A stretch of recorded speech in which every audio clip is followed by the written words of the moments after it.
दोस्तों सिंध में जैसे कि वैक्सीनेटर की भर्तियां चल रही हैं। 28 फरवरी लास्ट डेट है अप्लाई करने का। NTS टेस्ट लेगा। 14 वैकेंसीज़ हैं घोटकी डिस्ट्रिक्ट में, डिफरेंट वैकेंसीज़ हैं। शहीद बेनज़ीराबाद में शायद सबसे ज़्यादा वैकेंसीज़ हैं। तो उस हवाले से WHO के हेड घोटकी में जो हैं डॉक्टर रहीम गडानी, उनसे हमने रब्ता किया और सर से कहा कि सर हमें सेशन दें एक, क्योंकि उनका काम जो है वो अवेयर करना है लोगों को कि वो ख़ुद को अपने बच्चों को वैक्सीन लगवाएं। तो सर ने कुछ हमको व्हाट्सएप मैसेजेस जो है वो भेजे हैं और सर से हम एक सेशन भी करवाएंगे इंशाल्लाह आप थ्रू यूट्यूब। वो आपके पास जो है वो लाइव आएंगे और आपको वैक्सीनेशन के हवाले से इन्फॉर्मेशन देंगे। इससे आपको इन्फॉर्मेशन भी मिल जाएगी और आपकी प्रिपरेशन भी हो जाएगी। उसके अलावा हम एक 100 MCQs का टेस्ट भी लेने जा रहे हैं ऑनलाइन, तो उसमें भी आप अप्लाई कर सकते हैं। ये आप देख लें, BCG जो वैक्सीन है ये TB के बचाव के लिए है और TB का मर्ज जो है वो फेफड़ों को नुकसान पहुंचाता है। हेपेटाइटिस B के लिए एक वैक्सीन है जो कि छोटे बच्चों को लगाई जाती है। OPV जो वैक्सीन है वो पोलियो से बचाव के लिए बच्चों को लगाया जाता है।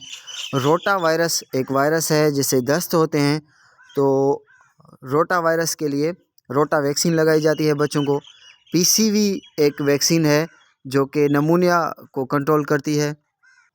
पेंटा 5 बीमारियों के उस वैक्सीन के मजमूओं को कहा जाता है, जिसमें खांसी भी है, खनाक भी है, तशंज भी है, काला यरकान भी है।